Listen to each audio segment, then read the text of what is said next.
DPRD sendiri ini kita berfungsi dan bertugas itu di 3 pilar utama, penganggaran, kemudian controlling dan juga pengawasan. Nah, jadi kita hanya menyerap terlebih dahulu, kemudian baru biasanya kita kembalikan ke SPPG masing-masing atau keluhan dari masing-masing. Oke, ini yang disajikan pada hari ini, kalorinya sekian, nilai gizinya sekian, dan isinya sekian gitu. Jadi biasanya pengawasannya berupa itu. Karena berarti ini kurangnya di mana? Berarti kita harus mencari solusi lainnya di mana. Jadi saya rasa 3 poin itu tadi menjadi batu loncatan untuk kita mewujudkan optimisme kita tadi di zero stunting. Zero stunting.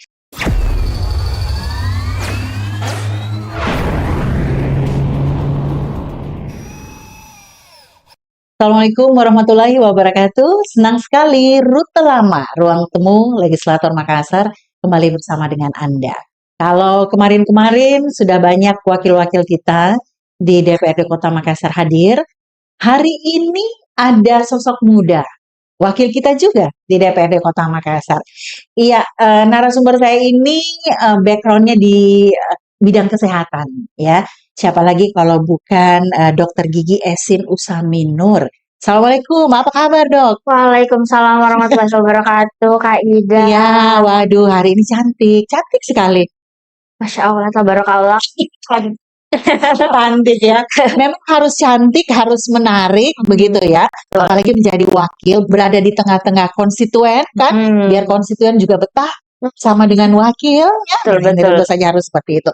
Nah, penonton dan juga Esin, kita akan berbicara terkait dengan visi generasi emas 2045. Ya, kalau kita lihat visi Indonesia tahun 2045 tentu menciptakan generasi yang cerdas, mental kuat, kemudian punya daya saing untuk dunia global begitu ya. Nah, Makassar juga ini sudah harus mempersiapkan, dan saya kira juga sudah sekian lama memang dipersiapkan, tapi sebagai pengawas, sebagai tupoksi dari DPRD tentunya Esin dan teman-teman di bidang Kesra, Komisi D, ini sudah melihat bagaimana perkembangan untuk wilayah Makassar. Kita subnya ke berkaitan dengan kesehatan, bagaimana stunting. Nah, melihat sampai hari ini bagaimana untuk program stunting ini di wilayah Makassar? Oke, terima kasih banyak Aida atas pertanyaannya. Jadi berhubung ya, saya juga ada di Komisi D, yang mana komisi itu adalah kesejahteraan masyarakat, Kesra, dan salah satunya membidangi dinas kesehatan. Tentu kita menjadikan stunting ini menjadi fokus khusus, karena itu juga ada di program prioritas dari Pak Wali Kota, Bapak Munafri Arifuddin, dan Ibu Alia Mustika. Nah, untuk stunting saat ini kita melihat dari sebelum-sebelumnya ya. Jadi di tahun 2022 itu menyentuh angka 25%, kemudian di 2023 itu sempat turun sempat turun, kemudian di tahun 2024 2025 itu turun lagi. Jadi kita ada di angka sekitar 22%. Namun di tahun 2025 ini kemarin Dokter Ida selaku Kadis Kesehatan itu menargetkan bahwa kita akan berada di angka 18% sekian. Nah, tentu itu menjadi suatu angka yang cukup challenging ya, karena stunting ini menjadi salah satu program prioritas, baik itu dari kepala daerah ataupun dari presiden kita. Nah, itu menjadi suatu stage yang panjang juga. Namun tentu walaupun nasional itu ada target sekitar 14%, namun kita berharap kita terus mendekati angka-angka tersebut tentunya. Nah, karena belum ada secara spesifik sebenarnya di tahun 2025 ini angkanya kita ada di berapa, tapi saya rasa kita akan optimis bahwa angkanya akan terus mengalami penurunan. Nah, untuk stunting ini sendiri melalui banyak sekali program-program yang ada di pemerintahan, juga dibantu dengan program-program lain, misalnya program prioritas dari Bapak Presiden yaitu makan bergizi gratis. Kita melihat bahwa memang ini dicanangkan menjadi suatu fondasi besar, nantinya fondasi besar yang akan kita sentuh di tahun 2045 untuk menyentuh generasi emas nantinya. Kurang lebih seperti itu. Artinya bisa dikatakan progres sampai hari ini sudah menggembirakan. Betul, sudah ada capaian-capaian baik. Artinya kita tinggal melihat bahwa sampai ke 2045 target yang kita tentu inginkan ini bisa akan tercapai ya. Kalau kemudian ini memang bisa berjalan seperti yang diinginkan. MBG, makan bergizi gratis, ini termasukkah juga upaya kemudian bisa bagaimana stunting ini kemudian bisa secepatnya terlewati? Oke. Iya. Jadi untuk program pertama adalah program dari daerah sendiri, Iya. program dari kita yang ada di Kota Makassar itu biasanya kita melalui program-program, misalnya melalui program yang ada di Posyandu, melalui program-program yang ada di Puskesmas untuk Iya. Bumil, Busui, dan lain-lain. Namun tentu terbantu juga oleh adanya program prioritas yang Iya. mana terbantu juga oleh MBG. Karena ternyata dari MBG juga menyiapkan paket B3 Iya. yang mana untuk Bumil, Busui, dan juga Balita. Jadi Iya. tentu adanya program dari daerah dan adanya program prioritas dari presiden kita tentunya akan saling bersinergi untuk membantu mewujudkan apa yang sama-sama kita harapkan. Oke. Dari reses ke daerah pemilihan, apakah juga masyarakat ataupun ya warga yang menjadi daerah konstituen Anda ini juga masih banyak mengeluhkan tentang hal ini? Kesehatan misalnya, terutama berkaitan dengan stunting. Jadi kalau misalnya untuk stunting itu biasanya karena dia itu adalah stunting kan sebenarnya adalah proses panjang ya. Iya. Jadi stunting itu terjadi sejak proses dari dalam kandungan hingga akhirnya lahir dan tumbuh kembang. Iya. Jadi prosesnya sangat panjang sekali. Jadi biasanya kalau dalam waktu cepat itu tidak disadari. Jadi sebenarnya keluhannya itu ada namun tidak banyak. Kalau untuk keluhan, kenapa? Bukan karena kasusnya tidak banyak, tetapi karena kasusnya berangsur-angsur dalam proses yang panjang. Makanya itu seringkali kadang tidak disadari kecuali orang-orang yang memang teredukasi, orang-orang yang memang mengerti, orang-orang yang memang mengikuti. Biasanya yang kemudian menjadikan stunting ini menjadi hal yang preventif, menjadikan stunting ini menjadi hal yang sekiranya dapat untuk kita cegah. Gitu. Jadi untuk keluhan di masyarakat sebenarnya ada namun tidak banyak. Karena itu tadi, bukan karena tidak ada, tapi karena proses yang panjangnya itu. Oh, seperti itu. Nah, kalau melihat kemudian teman-teman dari Dinas Kesehatan, ini kan sinergi ya, harus memang ada dalam hal ini, karena bukan satu pihak saja, harus secara komprehensif untuk penanganan hal ini. Melihat koordinasinya seperti apa, Bu Dewan melihat sampai hari ini? Oke. Untuk Dinas Kesehatan saat ini, jadi terakhir kebetulan nanti di tanggal 1 dan 2 ya, besok dan lusa kita akan ada monitoring dan evaluasi. Jadi sebenarnya untuk saya pribadi itu baru mendapatkan informasi-informasi itu baru dari masyarakat, karena kemarin sebelum puasa kita sempat reses. Nah, jadi kemudian setelah itu nanti besok kita baru kemudian akan lanjutkan dengan monitoring dan evaluasi. Nah, jadi kalau misalnya untuk keluhan dari masyarakat yang ada saat ini, tentunya sebenarnya lebih banyak ke progres-progres dari apa yang nampak. Misalnya bahan-bahannya itu, apa yang kita lihat biasanya masyarakat itu lebih melihat, MBG hari ini menunya ini, MBG hari ini menunya itu. Jadi seringkali sebenarnya panjang prosesnya juga. Jadi biasanya masyarakat ada komplainnya di situ. Cuma kembali lagi kalau misalnya dari DPRD sendiri ini kita berfungsi dan bertugas itu di 3 pilar utama, penganggaran, kemudian controlling dan juga pengawasan. Nah, jadi kita hanya menyerap terlebih dahulu, kemudian baru biasanya kita kembalikan ke SPPG masing-masing atau keluhan dari masing-masing. Kurang lebih sebenarnya seperti itu. Sudahkah kemudian teman-teman mencoba untuk pengawasan ke SPPG atau mendengarkan seperti apa keluhan-keluhan masyarakat? Mungkin kemudian melihat langsung ke lokasi, ini kan perlu juga nih, sesekali melihat.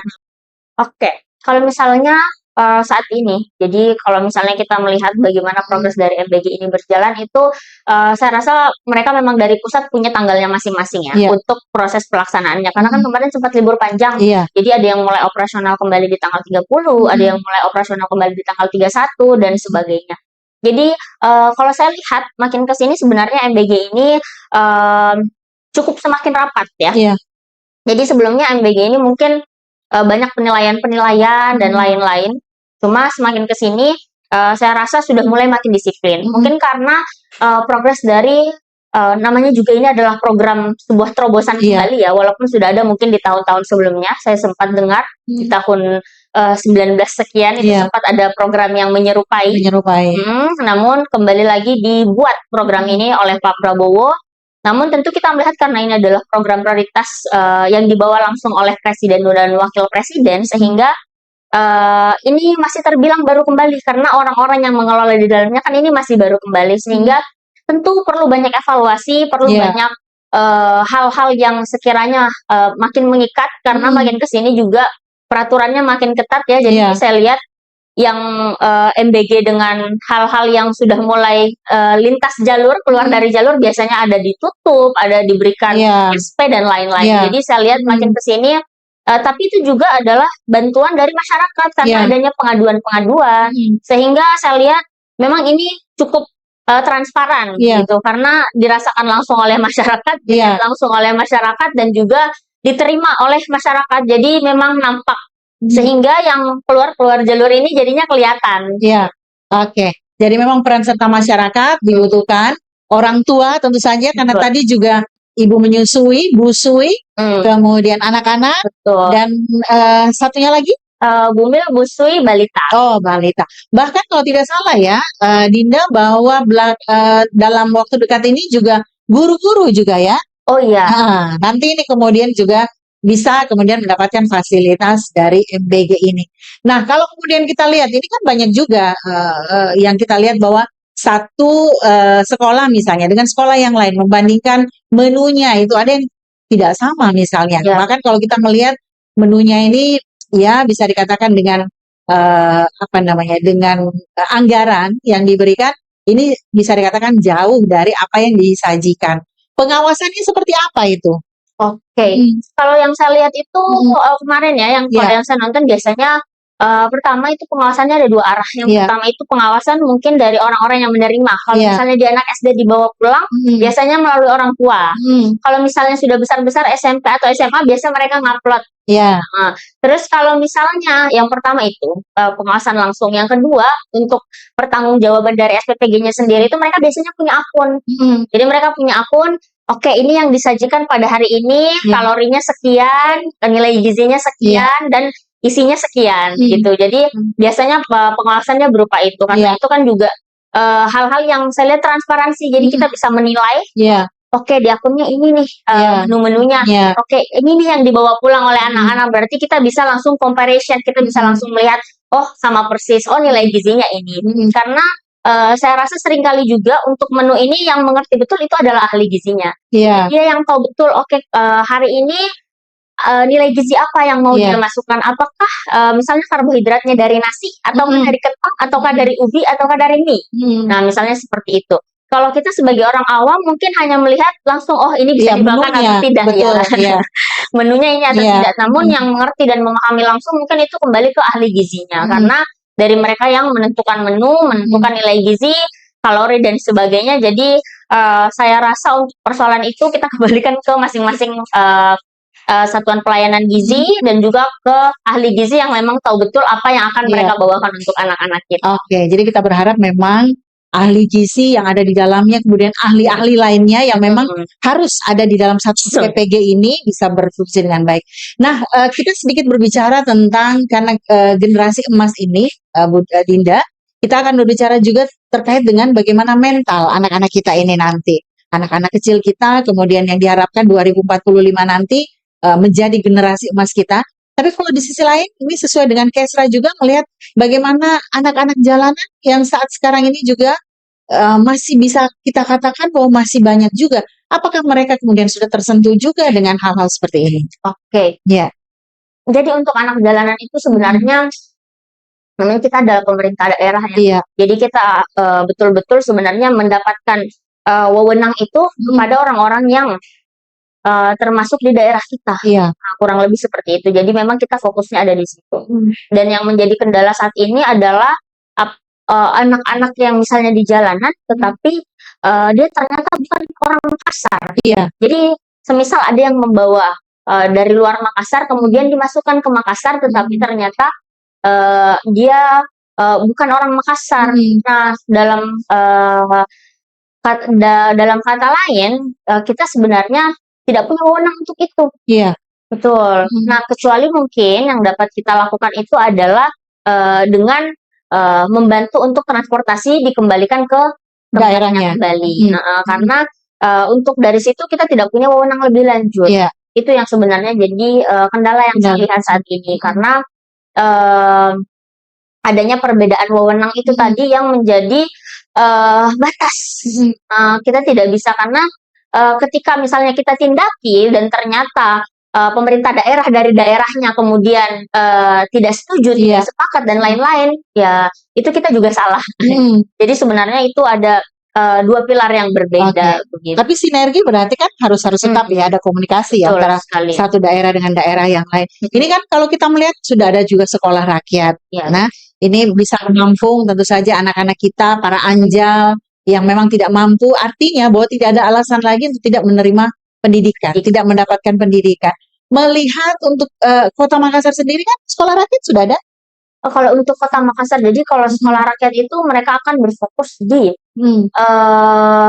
daerah-daerah pelosok. Oh ya. Mereka di daerah-daerah pelosok yang memang kategori siswanya banyak yang tidak sekolah, kemudian baru kita kelola kembali. Jadi kalau misalnya saya rasa di Makassar itu untuk sekolah negeri kita sudah cukup banyak dan biasanya bisa menampung. Nah, yang menjadi persoalan itu di Makassar adalah sekolah kita ada disiapkan, tapi orang tuanya yang tidak mau sekolahkan sekolah sananya. Nah, itu menjadi tantangan juga sebenarnya dari teman-teman ya. Kalau teman-teman Komisi D bagaimana melihat itu? Artinya mungkin bisa upaya untuk paling tidak memberikan pemahaman, ya turun ya. Misalnya juga seperti Dinda ini di daerah pemilihannya ini ada mungkin yang terindikasi seperti itu, memberikan pemahaman bahwa anak-anak ini harus sekolah, tidak boleh kemudian mereka usia yang masih usia sekolah, tapi sudah harus bekerja. Itu seperti apa? Jadi salah satu program dari Pak Api juga tentunya dari Pak Wali adalah semua anak usia sekolah itu harus sekolah. Nah, kemarin kita fasilitasi dan juga sudah dilihat, jadi banyak sekali upaya-upaya yang dilakukan. Makanya salah satu programnya juga itu adalah pakaian sekolah gratis, kemudian juga sekolahnya diusahakan untuk memang cukup bagi siswa-siswi yang hadir. Jadi kemarin itu ada beberapa sekolah yang memang dibuatkan untuk wilayah-wilayah yang memang padat penduduk. Jadi ada beberapa sekolah SMP 52, SMP 51, nah itu kurang lebih sebenarnya itu sih cara-cara yang diupayakan agar seluruh anak sekolah itu bisa sekolah. Jadi dari awal adanya program dari pemerintah itu mencatat seluruh anak usia sekolah, setelah itu dibuatkan kira-kira dalam satu sekolah bisa menampung berapa orang dan sebagainya. Kalau semisal ternyata masih cukup, masih bisa dimantapkan di segi fasilitas. Tapi kalau ternyata tidak, ada kemarin beberapa sekolah yang memang dibangun khusus untuk memaksimalkan anak-anak yang lain untuk sekolah. Iya, artinya tidak ada alasan ya untuk tidak bersekolah. Kembali ke permasalahan stunting. Kalau kita melihat anak-anak jalanan ataupun juga kita lihat yang mereka biasanya ini, kalau kita lihat di kota kita ini hari Jumat biasanya ya dengan orang tuanya ini kemudian turun ke jalan begitu. Artinya kalau kemudian berbicara MBG, mereka ini kan tidak tersentuh. Siapa? Anak-anak ini yang kemudian tidak sekolah kan? Yang kita ketahui bahwa MBG ini adalah menyentuh ibu menyusui, ibu hamil, dan anak-anak yang balita yang di sekolah. Ini seperti apa kemudian? Tidak adakah kemudian mungkin untuk wilayah Makassar saja teman-teman kemudian berpikir, iya ya bagaimana untuk yang tidak bersekolah? Nah, jadi sebenarnya tujuan awal dari MBG itu adalah memotivasi anak-anak untuk datang ke sekolah. Jadi salah satu tujuannya itu adalah itu, memotivasi mereka untuk sekolah. Karena apa? Toh di sekolah ada makanannya, toh di sekolah ada fasilitasnya untuk makan dan lain-lain. Jadi bisa lebih sudah belajar, kenyang juga dan sebagainya. Namun makanya dibuatkan adanya sekolah rakyat oleh Presiden. Jadi kemarin dibuatkan juga adanya sekolah rakyat, kemudian biasa ada yayasan-yayasan dan lain-lain. Jadi biasanya kita mendorong dari segi yang di situnya gitu. Nah, Esin sendiri sebagai wakil kita di bidang kesra juga, apa kira-kira yang perlu dibenahi lagi berkaitan dengan stunting ini untuk wilayah Makassar yang mungkin ke depannya ini lebih harus dimaksimalkan agar lebih cepat lagi kemudian Makassar juga bebas stunting? Oke. Tentu Makassar Zero Stunting adalah optimisme dari kita Iya, semua dan betul. harapannya saya melihat bahwa program yang ada saat ini sudah cukup luar biasa, baik itu dari pemerintah daerah dan juga pemerintah pusat, sehingga yang saya harapkan adalah orang-orang yang berada di dalam situ bisa memaksimalkan dan meminimalisir adanya belokan-belokan, adanya kekurangan-kekurangan yang dihasilkan dari internal, sebenarnya itu. Jadi kita harap semua orang bisa betul-betul satu visi, semua orang bisa betul-betul fokus sehingga kita bisa sama-sama untuk memaksimalkan apa yang menjadi tujuan kita. Oh ya, betul. Nah, ini sinergi memang harus ada ya dalam hal ini, satu visi agar bisa tercapai keinginan kita. Kalau kita kemudian melihat bagaimana Posyandu, ini kan mulai giat lagi Posyandu Betul. ini. Bagaimana kemudian menyampaikan ke ibu-ibu bahwa ASI eksklusif, kemudian MPASI. Nah, memantau hal seperti ini sebagai pengawasan, teman-teman melihat seperti apa untuk kegiatan seperti ini? Oke, untuk Posyandu itu kan mereka juga punya kader-kader Posyandu Iya. ya. Jadi memang sangat menyenangkan sekali. Iya. Jadi biasanya juga kalau saya melihat untuk kepala-kepala dinas, untuk dari DPRD kita mendapatkan informasi, kita dapat evaluasi itu biasanya pada saat reses. Nah, Iya. untuk kepala-kepala dinas saya lihat mereka sering turun langsung juga. Iya. Jadi mereka biasanya ada laporan kayak ini mereka sering menyamar biasanya untuk melihat langsung Iya. bagaimana ini kondisi Posyandu saat ini dan Iya. sebagainya. Jadi saat ini itu seru sekali karena biasanya mereka memantau langsung, untuk mereka datang langsung dan sebagai bentuk evaluasinya dari DPRD itu mendengarkan melalui forum-forum seperti reses, sosmed atau pengawasan dan lain-lain. Karena saat ini di DPRD sendiri sudah ada forum khusus untuk pengawasan. Begitu. Artinya memang untuk perda juga yang berkaitan hal ini, adakah yang mendukung hal itu? Kalau yang terakhir itu perdanya itu fokus di RPJMD. Jadi dimasukkan ke dalam situ yang di tahun 2025 sampai dengan 2029. Itu kalau saya tidak salah nomor 13. Nomor 13 itu RT RW. Nomor 2 atau 3 yang berkaitan dengan RPJMD, nanti di dalamnya semua masuk untuk yang menjadi visi misi dari wali kota dan wakil wali kota. Jadi dimasukkan di situ. Itu. Oke. Dengan Posyandu seperti yang tadi sudah disampaikan, berarti juga memang kader-kader Posyandu ini juga harus lebih ditingkatkan lagi ya. Betul. Bagaimana kemudian SDM mereka ini, karena kan memberikan pemahaman, memberikan edukasi, sosialisasi ke ibu-ibu hamil, menyusui. Kalau melihat di Makassar bagaimana? Apakah mereka ini kemudian juga memang sudah ditingkatkan lagi kualitasnya? Oke, kalau ibu-ibu Posyandu itu biasanya kadang-kadang Posyandu itu ibu-ibu yang seru ya di masyarakat itu saya lihat sendiri. Jadi mereka memang sering ikut forum-forum. Biasanya kalau misalnya dari dinas kesehatan itu mereka punya forum, nanti dipanggil lah ibu-ibu kader-kader Posyandu. Nah, mereka akhirnya diberikan edukasi khusus dan lain-lain. Jadi mereka juga alhamdulillah sering ada forum-forum tersebut. Nah, kalau misalnya untuk di DPRD-nya misalnya mengundang dinas kesehatan, mereka biasanya ada request juga, boleh diundang kader-kader dan lain-lain. Yang langsung di lapangan ya, bisa mendengarkan seperti apa, mungkin ada hambatan mereka, atau ada permintaan apa lagi yang harus kemudian terpenuhi agar memang pekerjaan mereka ini, tugas mereka ini bisa berjalan maksimal begitu. Kalau berkaitan dengan sanitasi dan lingkungan, ini kita tidak bisa juga menganggap remeh kondisi Makassar kita, bahwa masih ada juga kawasan kita yang bisa kita katakan ya, ini masih bisa kita katakan mungkin masih masuk golongan kumuh ya, ada juga seperti itu. Bagaimana melihat dari instansi terkait, mungkin sudah pernah ada sedikit perbincangan seperti apa kemudian dalam hal ini pengawasan untuk instansi terkait melihat situasi ataupun di kawasan-kawasan kumuh ini agar juga para anak-anak di sana, balita di sana juga bisa tetap terpelihara dan kemudian stunting tidak kemudian ada pada mereka. Oke. Iya. Jadi untuk lingkungan ya. Mm-mm. Jadi itu melibatkan beberapa dinas Iya. sebetulnya. Yang pertama itu untuk lingkungan berarti Mm-mm. kita akan banyak di dinas PU, Ya, dinas kawasan DLH, pemukiman, ya. dan lain-lain. Namun berfokus kepada bagaimana pencegahan untuk mereka tidak ikut serta dalam stunting itu. Iya. Jadi bagus, kabar baiknya adalah biasanya untuk daerah-daerah seperti itu seringkali mereka justru cukup aktif di posyandu. Jadi posyandunya itu aktif sehingga bantuan-bantuan itu alhamdulillah lebih sering datang juga.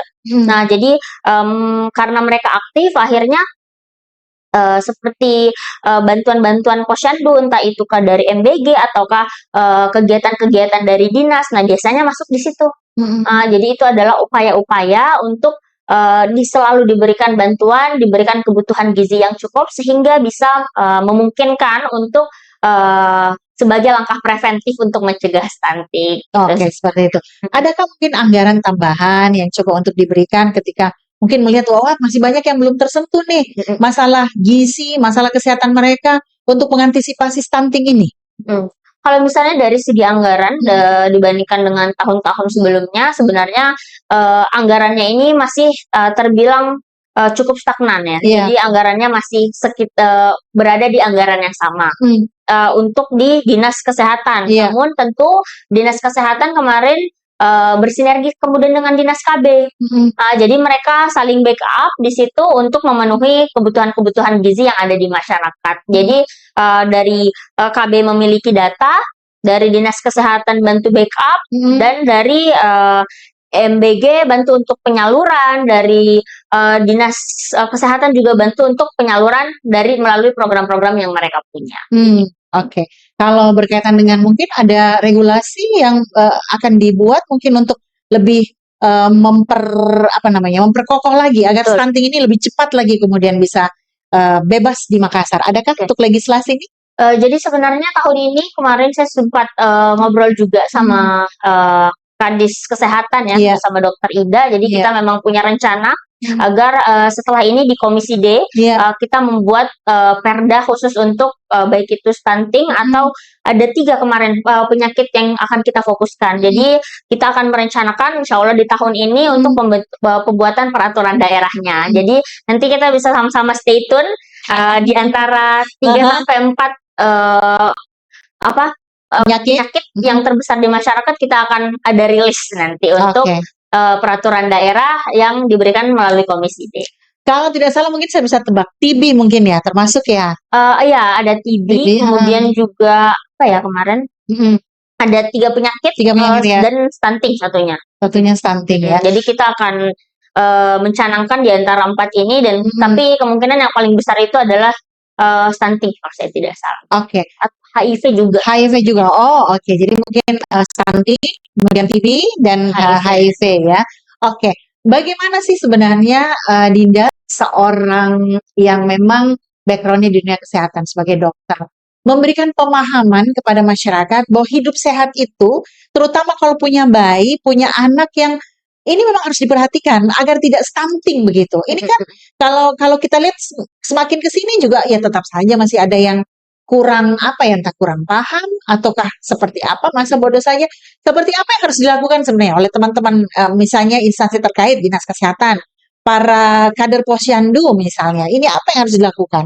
Oke. Yang pertama itu adalah karena stunting itu adalah proses yang panjang, seperti yang tadi saya sampaikan bahwa ini adalah proses yang memang menahun dari yang sebelumnya hingga kemudian akhirnya tampak ketika anak sudah mulai tumbuh kembang. Jadi pertama itu adalah tindakan-tindakan preventif memang yang harus kita upayakan. Kenapa? Melalui apa? Melalui edukasi, campaign, melalui pemahaman menyeluruh terhadap masyarakat. Kemudian banyak sekali gerakan-gerakan yang memang harus kita lakukan untuk mencegah adanya stunting ini. Karena ini adalah tadi proses yang panjang dan tidak disadari biasanya. Nah, kemudian yang pertama itu adalah pemahaman kepada ibu-ibu hamil tentunya. Pemahaman kepada ibu-ibu hamil melalui posyandu, melalui pendidikan, apakah melalui media dan lain-lain. Jadi penting sekali untuk kita memberikan edukasi. Kemudian yang kedua itu adalah kita bantu melalui program-program yang sekiranya dapat membantu untuk memudahkan. Nah, misalnya itu tadi melalui penyaluran makan bergizi kah, melalui program-program yang sekiranya ada di dinas masing-masing dan sebagainya. Jadi dan yang ketiga itu adalah pencatatan. Nah, pencatatan itu adalah evaluasi dari 1 dan 2 ini. Apakah edukasi preventifnya sudah jelas? Apakah realisasinya sudah berjalan? Nah, nanti yang ketiga ini baru kita evaluasi. Oke, berarti ini kurangnya di mana? Berarti kita harus mencari solusi lainnya di mana. Jadi saya rasa 3 poin itu tadi menjadi batu loncatan untuk kita mewujudkan optimisme kita tadi di zero stunting. Zero stunting. Oke, satu lagi dan yang terakhir, visi mulia Makassar unggul, aman, inklusif dan berkelanjutan. Oke, ini kan tentu saja juga pemahaman ini harus satu ya antara pemerintah dan teman-teman di DPD Kota Makassar. Bagaimana Dinda sebagai salah satu wakil kita di DPD Kota Makassar memaknai visi ini agar nanti bisa jalannya beriringan? Betul.